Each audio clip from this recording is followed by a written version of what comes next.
Et mes amis, quelle belle soirée, soirée exceptionnelle. Victoire du FC Barcelone sur un score de 2 buts contre 1 contre Athletic Bilbao des frères Williams. Le premier but a été marqué par Lamine Yamal et le second but par Robert Lewandowski. Match fantastique, exceptionnel du FC Barcelone ce soir face au Athletic Bilbao. Je dois souligner que l'homme du match pour la FIFA, c'est Lamine Yamal, mais pour moi, l'homme du match, c'est Rafinha qui a fait un match exceptionnel. Nous allons parler de tout ça tout de suite après les jingles. C'est maintenant. Salut à tous, bienvenue dans cette nouvelle vidéo. Quelle belle soirée! Quelle belle soirée mes amis de football avec RC Barcelone qui est arrivé sur le terrain vraiment avec une équipe tout à fait inédite. Franchement, je ne pensais pas que le FC Barcelone allait produire un football aussi agréable, aussi fantastique, aussi génial. C'est une très belle soirée de football. C'est un très beau samedi soir pour nous, les supporters du FC Barcelone. Victoire 2 buts à 1 contre Athletic Bilbao. Premier but marqué par Lamine Yamal et le deuxième but marqué par Robert Lewandowski. Mes amis, Hansi Flick a aligné en première mi-temps une équipe assez dynamique, je dirais. 4 défenseurs, 2 milieux, 3 attaquants et Robert Lewandowski en pointe.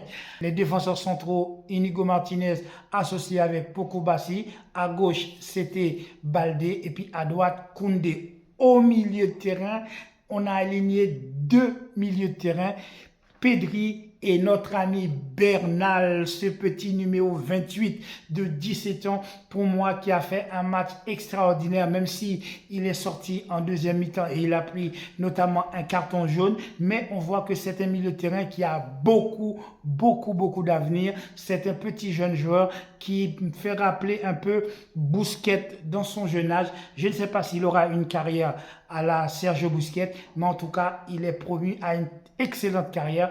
C'est à surveiller ce petit numéro 28, Marc Bernal. À côté de lui, c'était Pedri qui était aligné, ce numéro 8 que tout le monde connaît, Pedri. Mais malheureusement pour moi, pendant cette première mi-temps, j'ai trouvé que Pedri était en deçà de ce qu'il était capable de faire. Non seulement il était trop bas, mais il était quasiment inexistant pendant le jeu. Son impact sur le jeu du FC Barcelone n'a pas été significatif, mais ça va changer à la mi-temps. Pedri va revenir sur le terrain et ça va être un autre Pedri qui va être sur le terrain. En attaque, on avait sur le côté gauche Ferran Torres, sur le côté droit c'était Lamine Yamal et puis au milieu on avait un Rafinha un peu comme un faux numéro 10, un 9,5, je ne sais pas comment on peut l'appeler, et Robert Lewandowski en pointe. Lors de cette première mi-temps, j'ai commencé à râler parce que j'ai trouvé que le positionnement de Rafinha, pour moi, n'était pas tout à fait compréhensif parce que tantôt, il allait sur le côté droit. J'avais trouvé qu'il marchait un petit peu sur le pied de Lamine Yamal. Tantôt, il repiquait au centre. Et au fur et à mesure du match, j'ai trouvé que le positionnement final de Rafinha a été extraordinaire pendant tout ce match. Franchement, chapeau à Hansi Flick d'avoir cette audace de placer Rafinha dans le centre du jeu comme une espèce de numéro 10. Et lorsqu'on connaît le pied gauche de Rafinha, sa technique et sa capacité également à faire des allers-retours, faire des courses à droite, à gauche, revenir, piquer au centre, aller à droite. Franchement, Rafinha, son match aujourd'hui a été un match exceptionnel. Je n'ai pas compris pourquoi Rafinha n'a pas été l'homme du match. Match exceptionnel, franchement, de Rafinha. Et notamment sur le deuxième but, Rafinha va donner une passe qui est sortie de nulle part, que personne n'a vu. Franchement, il n'y a pas Messi qui est capable de donner ce type de passe. La passe de Rafinha a été franchement un but à lui tout seul, parce que grâce à cette passe dans l'intervalle, eh bien, Pedri a pu centrer pour Robert Lewandowski qui va marquer le premier but. Ce soir, mes amis, Robert Lewandowski aurait pu marquer 3 buts. Il a fait 2 poteaux, notamment une reprise de volée sur un centre magnifique. Il a fait une reprise de volée que le gardien d'Athletic Bilbao a retourné. Franchement, ce soir, match fabuleux de Robert Lewandowski. Bien que en première mi-temps, j'ai trouvé qu'il n'a pas été très bon, mais en deuxième mi-temps, mes amis, Robert Lewandowski a fait un travail exceptionnel. Le match également de Ferran Torres, qu'on a l'habitude d'appeler Ferran Torres. Le match de Ferran Torres ce soir a été également un match fabuleux. Même si Ferran Torres n'a pas terminé le match, il a été sorti à la deuxième mi-temps. J'ai trouvé que son match était très intéressant. D'habitude, je n'aime pas Ferran Torres, mais là, franchement, il a fait un match tout à fait intéressant. Non seulement il a apporté sa vitesse et sa vision du jeu, mais aussi il a permis au FC Barcelone d'avoir une attaque un peu plus large, avoir une attaque un peu plus diversifiée. C'était pas une attaque qui était concentrée uniquement sur des appels que pouvait faire Robert Lewandowski. Cette fois-ci, l'attaque pouvait venir à la fois de Ferran Torres, à la fois de Rafinha au milieu de terrain et à la fois de Lamine Yamal sur son côté droit. D'ailleurs, le premier but du FC Barcelone va arriver sur une action, effectivement, une balle qui va être perdue sur le côté droit et c'est Lamine Yamal qui va reprendre cette balle. Il va piquer au centre à la manière d'un Ariel Robben. Je ne sais pas si vous vous souvenez de ce joueur néerlandais gaucher qui marquait but sur but, venant de droite, piqué de gauche et enroulé du pied gauche. C'est exactement ce qu'a fait Lamine Yamal, piqué au centre, enroulé du pied gauche et la balle a été légèrement déviée par un joueur d'Athletic Bilbao. 1-0 pour le FC Barcelone. Malheureusement, Poko Barsi va commettre une erreur, il va faire une faute de jeunesse, je dirais, parce que c'est une faute assez grossière et pour moi, il n'y a pas de débat, il y a penalty pour Athletic Bilbao qui va être transformé par C7, je ne sais plus comment il s'appelle, qui va égaliser contre-pied face à Ter Stegen, 1 but contre 1. À partir de là, mes amis, je me suis dit, ça sent pas bon parce que je connais notre équipe, je connais notre capacité à baisser les bras. Et à la mi-temps, donc on va aller donc à la mi-temps, ça va être 1 but contre 1.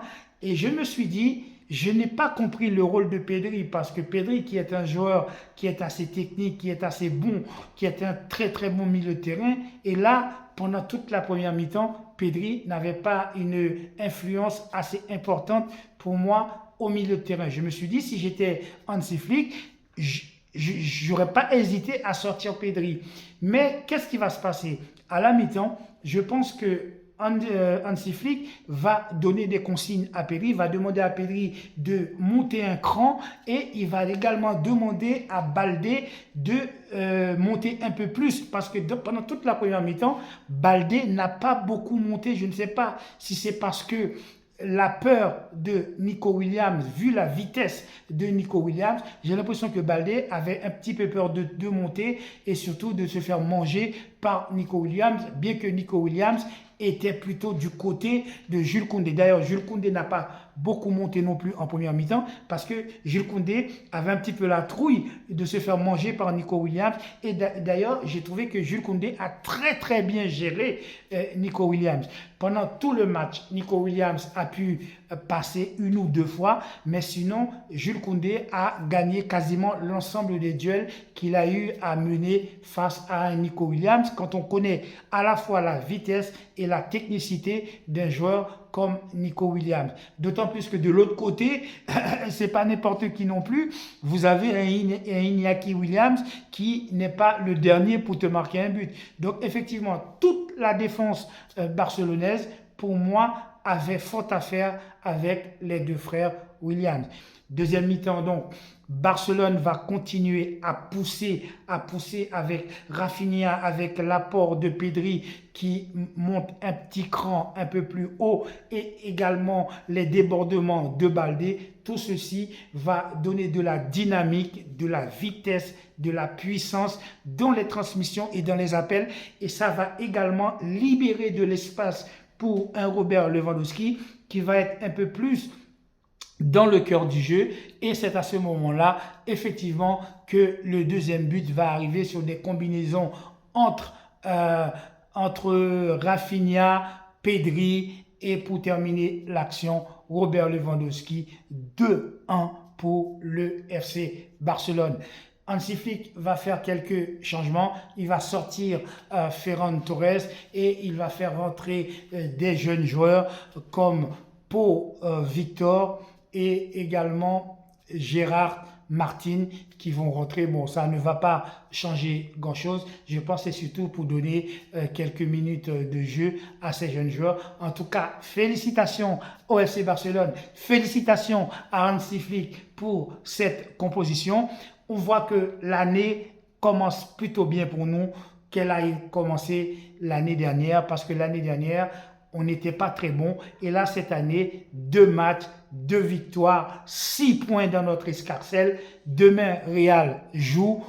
Espérons que Real va faire un second faux pas. Mais pour cela, je n'y crois pas. Vraiment, je pense que Real va gagner, mais on ne sait jamais. En tout cas, 6 points dans notre escarcelle. Victoire très clair, très net, avec un très beau football du FC Barcelone. Voilà les gars, c'est tout pour aujourd'hui.